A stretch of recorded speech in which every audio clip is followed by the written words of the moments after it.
Okay, make your perception check. 19! Yes. Alright, and give me a second. Okay, 19 plus perception is a 23. Sorry, 30. Right, Sorry, 33. You, that's the weird thing. You're not getting anything. You smell the blood, certainly, but you don't smell anything else. Yeah, so I look at the party and say, there are no other scents here. Either he killed himself or he had a very thorough assassin. I don't think it was necessarily a thorough assassin, but perhaps an artificial one. Weren't we saying that perhaps... Don't smell for biology. Smell mechanically, or for metals, oil, something like that. Do I detect any of that? Smell of metal oils, no. No, you do not. Or unless he was killed by something ethereal.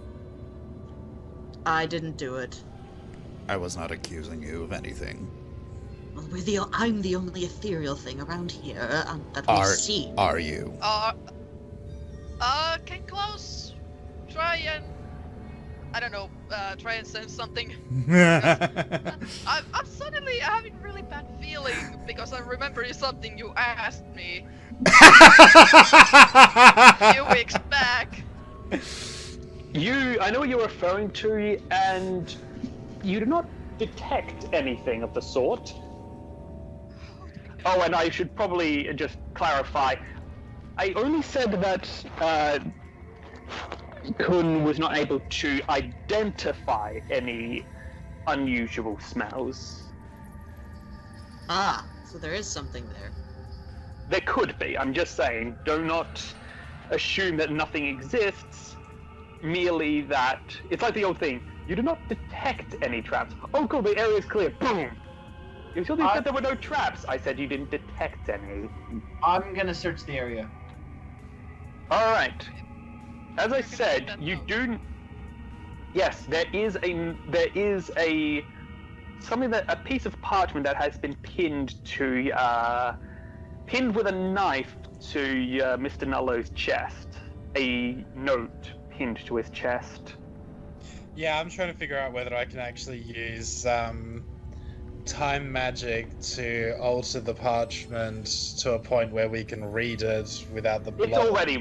It's already readable. The blood hasn't obscured it. It stained it, but the ink underneath was strong enough to be read. And from the looks of things, it's actually part of it has been written in the blood. Okay. Oh, lovely. Yeah, Claus is just more worried that this is a trap, so... Yeah, do you want to make any checks for traps or such? I mean, I don't have any trap sense, so... So, I'm gonna roll for... I suppose that would be perception? Yes, indeed. Oh, hey! I can detect secrets. Oh, excellent. Oh, by the way, as you are searching around the room, one of the guards comes up to the Warden Dominic. Sir, we found something of interest up in the western wing. I see. Gentlemen, may I leave you in the capable hands of my assistant while I go check this out? Likely nothing to do with you, probably a few prisoners getting unruly. Of course. Thank you. And he leaves. Okay, I'm gonna use detect secret spiritualism talent real quick. Okay. And what does that do? Divine for secret doors or anything else designed to be hidden. Ooh, okay. You're drawn to... You might need a boost, but you're drawn to the window. Kun, can you boost me a little bit? All right. So I'm gonna. I so tend. that's a image of Kun. It just. It's just that weird Aragorn look if that Gimli asked to toss him. It's just like, all right. Toss me. Why'd you have to toss me? Don't tell the elf. Yeah, I was about to say that. I was more thinking about Rafiki doing the Lion King thing.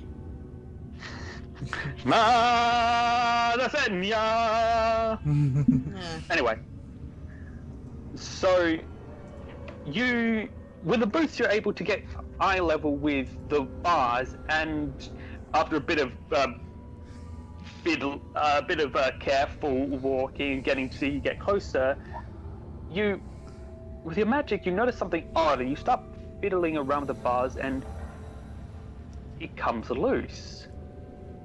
And you realize the bars to the window had been removed and then replaced in such a way that it looked to the unobservant like they hadn't been tampered with at all.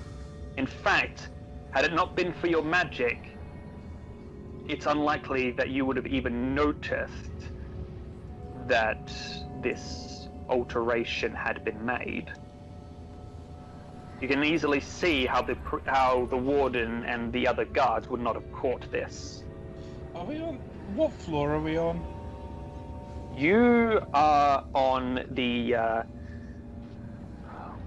Yeah. Okay. Here's the problem with that question. Would I say if it's the ground floor or the first floor? Would I say it's the second floor or the first floor? You are. Are we up a set of stairs? You are up a set of stairs. Yes, you are up one flight of stairs. Okay. So we are for Americans, we're on the second floor. For non-Americans, we're on the first floor. Yes. Okay. Yeah, Claus turns back to look at them and has the now separated bar in his hand. I didn't break it. I clearly saw you did. It was loose already. Wasn't me. Clearly, the child is so strong that she could rip solid He. iron bars off he. the wall. Sorry. Okay, did Whisper say that out loud? Yes. Claus is gonna take one look towards Whisper, or wherever Whisper's voice came from, and throws the separated bar towards there. Mm-hmm. Anyway, so point of entry of the assassin detected. There we go.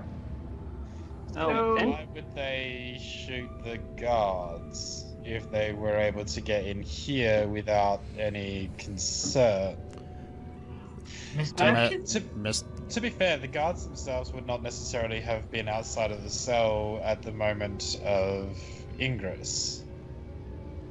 I'd say Perhaps- misdirection. I think actually they heard him screaming in pain. It was to silence them from calling for backup. Either that or it was a double team. One came through the window, one provided a distraction outside. Either way, we do not have enough evidence to make a firm conclusion. I vote No. we go on the other side of those bars. I can do that. Whisper pokes his head outside the window.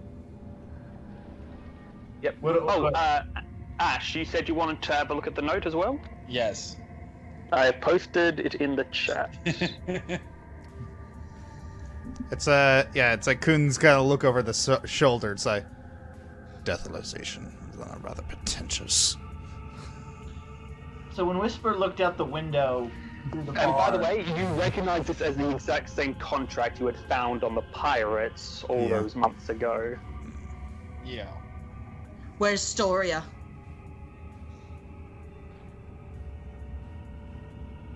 Yeah, No, we can wait. actually check in on. Wait. Debt paid. Contract payment from Archer Nalo. He hadn't paid this hitman's. They paid the debt with his death. Odds are that he was intending on either paying the debt after he'd sorted out what he was doing with the golems in the cave, or he wasn't intending on paying them at all, but he was intending on being a golem by that point, so it would have been a... Moot point. Yeah. Now, are you seeing this, Kun? Yes. This is an insight that Kun would be aware of. To certain hitmen, to many contract killers, or just mercenaries in general, even when their contract has not been paid, they see it as an obligation, a point of professional pride to complete the task that they were hired to do.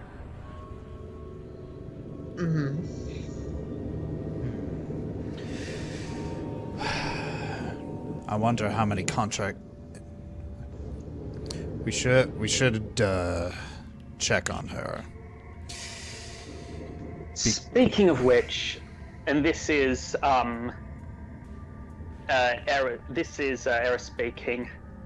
My husband should have been back by now. I need to see what's going on. So we should check on her. We don't know how many of these contracts were sent out. Indeed. Now, sorry, Dogi, you go ahead. Yeah, Claus was just going, maybe we should go check on the warden as well. He's getting really bad feeling. He's getting really, really, really bad feelings on me.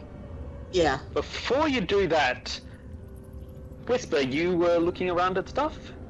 Yes, he specifically stuck his head out the window from where the bar was removed to see exactly. He was basically investigating the point of entry. Okay. Does anyone else want to do any more looking around in this thing to see if they can find any clues? I do as well, because I want to see if there are any... I want to know how big the space is between, like, when the bar was removed, how much wiggle room they would have. So that's the way we might know the size of our assailant. Good idea. Okay, everyone, make a perception check. Ooh, nat 20! 36! Ooh. I got an 18 19. plus 18. And what did you get, Dogi? Total of 19. Okay. And I got an overall 30. Yeah, my perception is garbage. And perception wasn't that bad. So,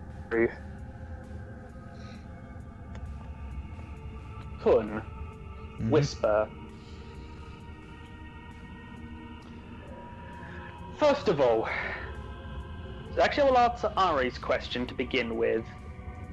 The bars open up an area wide for for someone of human size, but of no particular bulk. Whoever got in here, they were not the biggest man. In fact, you would imagine that they were rather slim. Whether that is scrawny or merely lean, you're not sure, but certainly not the largest of gentlemen or ladies. Kun, you and Whisper, you look around, you try to pick up something, but you can't seem to find anything. And as you are doing so, you're still searching, but an old story comes to your mind. Well, less story, more memory. You see, this happened about a decade ago. This was a little bit during halfway through the war. The Red Tigers were threatened by a new enemy, a sorcerer who set himself up a fortress in your territory. He kidnapped people to use in his experiments. You and other mercenaries, including your bands, were hired to put a stop to this sorcerer and his monstrous guards, but his defenses were strong. But then another mercenary came along. They called him Sabre. He didn't speak much. He seemed almost ordinary. But one night, he walked alone into the fortress. And the next morning, he was gone, and the entire fortress was nothing more than a slaughterhouse of the sorcerer and his guards. There had barely even been any sign that Sabre had been there. Besides the corpses. Yeah, beside the whole corpses, basically. Quite so. And as you keep searching, as the memory comes to you, finally, it's faint, but you pick up on a scent leading out. That it does not belong to Archer, though it does have some of the scent of Archer's blood along with it, and it is leading out of the room. Out the window? Not out the window, but out the cell door. What do you do? Well, if it's scent, then that's Josh's. Yeah, so I'm going to follow the scent. I gotta communicate to the party. I'm picking up something.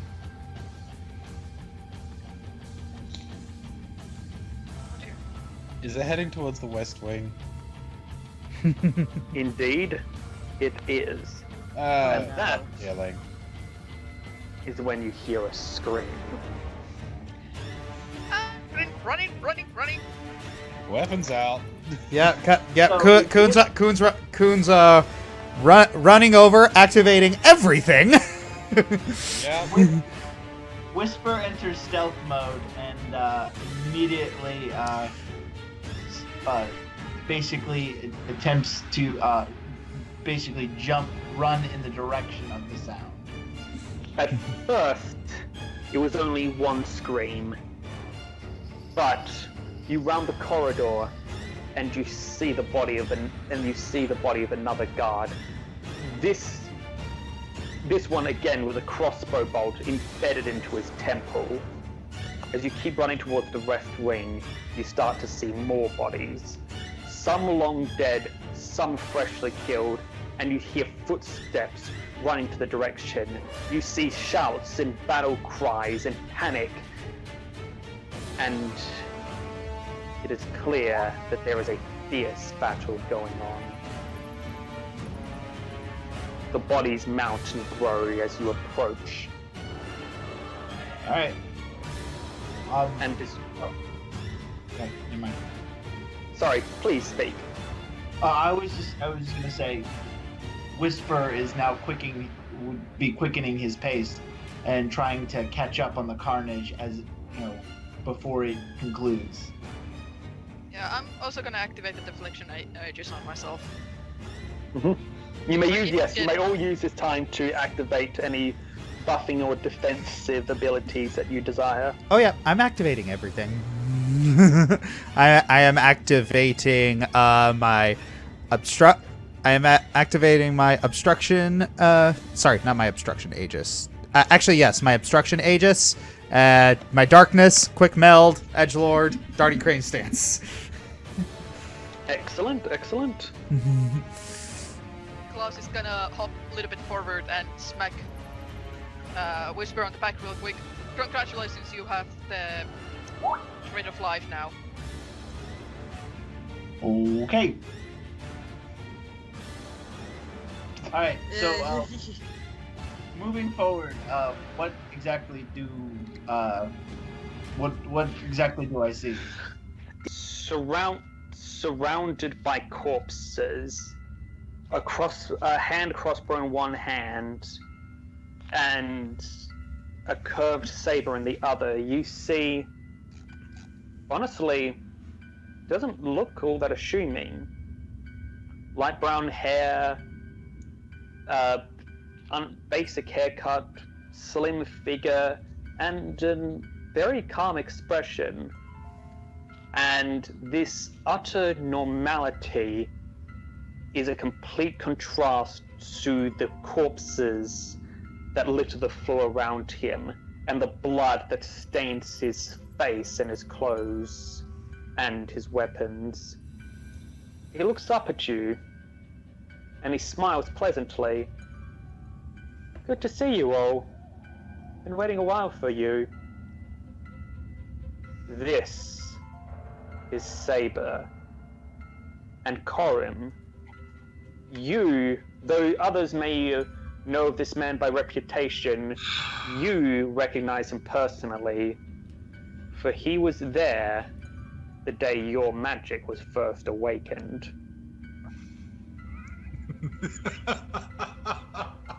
Roll, everyone, roll initiative.